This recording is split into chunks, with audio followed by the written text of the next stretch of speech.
Hello YouTube, I'm David with the David West channel. Well, today I wanted to show you an easier way to go ahead and make a bow drill ember, especially if you're first starting out, especially if you've gotten discouraged because it just seems to be too physically demanding for you. You know, a lot of our favorite experts on YouTube, you'll see them using a really thick diameter spindle. That's going to sap your energy, especially if you're first starting out. I think these people that are using those, like this is a 1 inch. I think the people that are using those spindles bigger than this have great physical strength, because it takes a lot to drive one, especially if you're using a natural bearing block like Fatwood we'll be using today.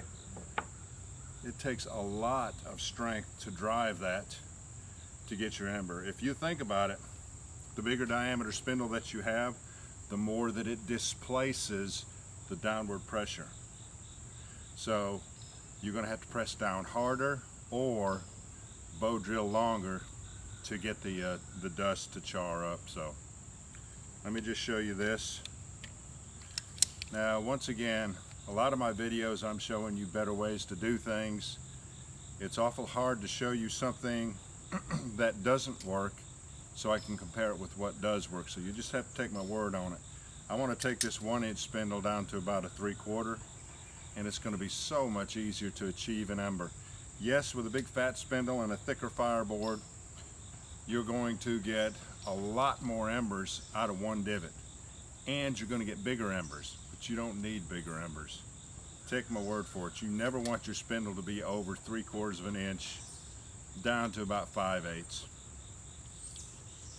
So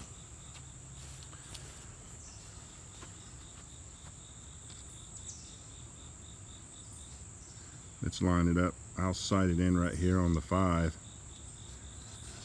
Let's get down here where the heat actually happens, so you can see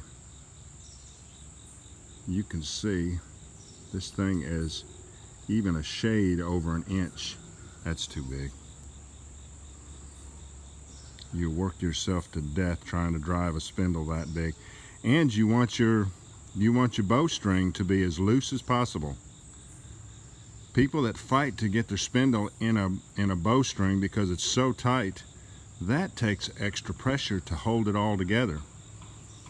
So you want your bowstring just tight enough to drive the spindle, no tighter.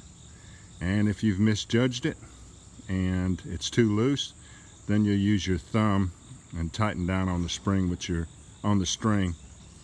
thumb. I'll show you. I realize if you've already taken a piece, now this is shortleaf pine, if you've already taken a limb or you've batoned into some bigger wood and you've whittled and whittled and whittled and you've made sure it was true and straight, and by the time you end up with your finished spindle, you realize that it's big and fat like this, and you don't want to have to whittle on it anymore. Do yourself a favor, take a break or whatever you have to do, and go ahead and take it on down till it's smaller. You'll see it'd be a lot easier.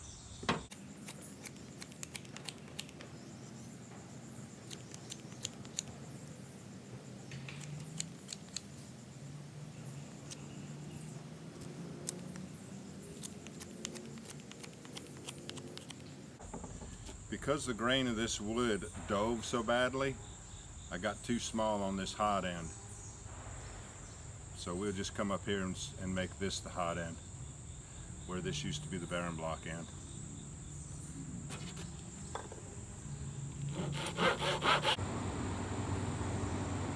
Get it to where you can see it. Looks like we have at least 5/8. Good. Let's go ahead and work on the fireboard a little bit.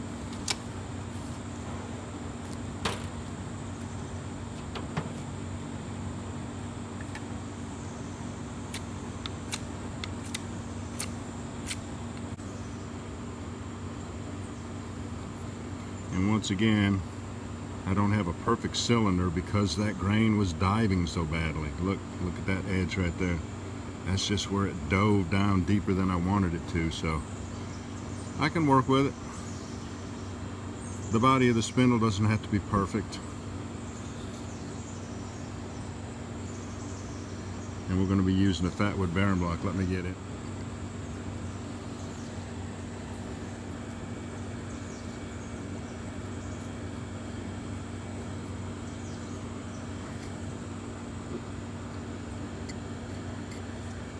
It's been a great bearing block, that fatwood. And there's our little divot. Let's go ahead and get set up on the stump and we'll go ahead and try it all out. And the next thing I want you to take away from this, to make it easier on you, is to have a loose bowstring. You notice how some people have a bowstring so tight that the bowstring is singing when they go to force the spindle in there? Now, a lot of times you may get it too loose, and if you do, while you're bowing, you can bear down with your thumb, and that'll tighten it up enough. But you want your string just tight enough to drive the spindle, no tighter. And if you've got this spindle in there too tight, it takes more pressure to hold everything together. It takes more to drive the bow forward, to drive the spindle, and therefore to hold everything together you have to press down harder on the bearing block, to hold it in the bearing block and to hold it into the fireboard. So you want your string just tight enough to drive the spindle.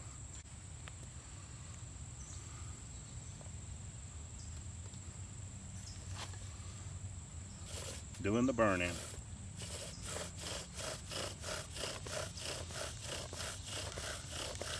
You couldn't ask for anything any more slick than that right there.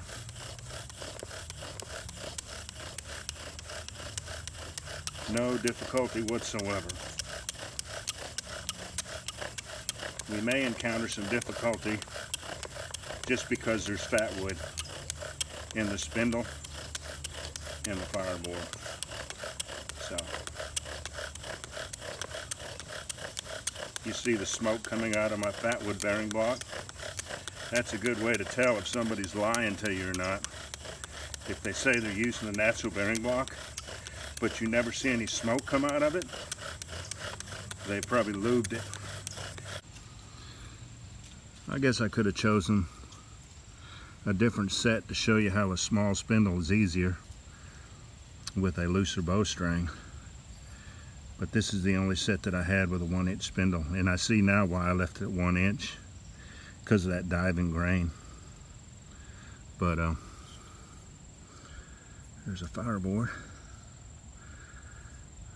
And we'll just deal with all that fatwood in there.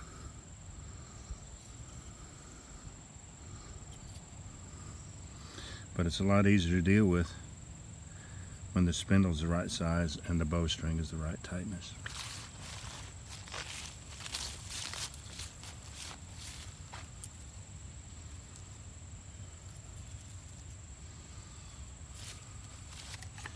And I just want to take off where it's shouldered out. I want to leave the black. But these shoulders right here, we're going to take those off. I try not to sweat into it too much.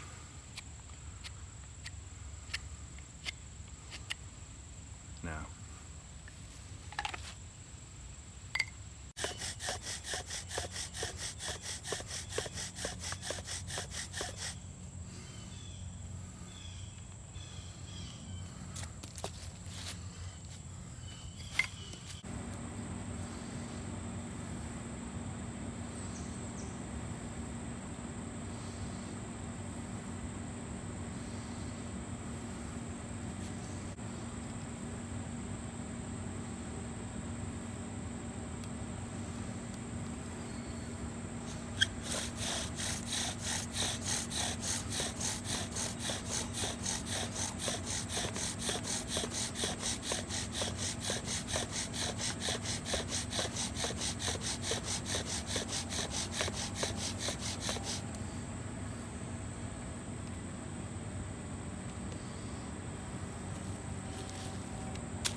Got pointy on the end of the spindle.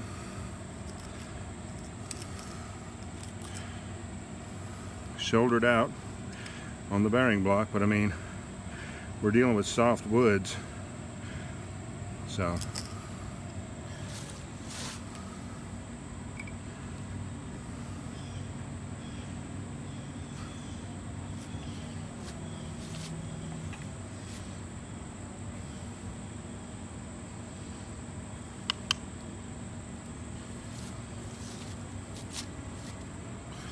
I guess it's good the ember came when it did, because we was through the board.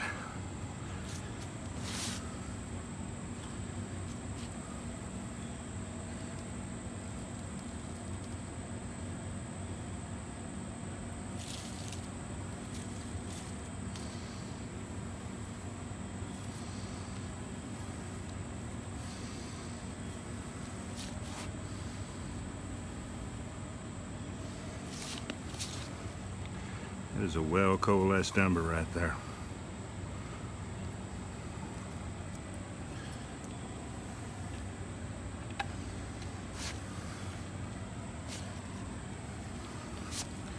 Then we got all this uncharred dust. That'll do nothing but help it.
That's y'all.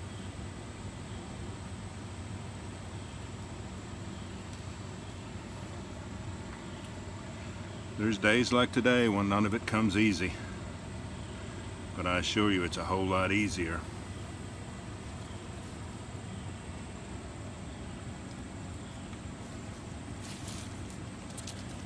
It's a whole lot easier if you come down on the size of your spindle. This is 5/8, it's a great size. I prefer 3/4. And loosen up on your bowstring. Alright y'all, I appreciate you joining me on this one. We'll catch you on the next one.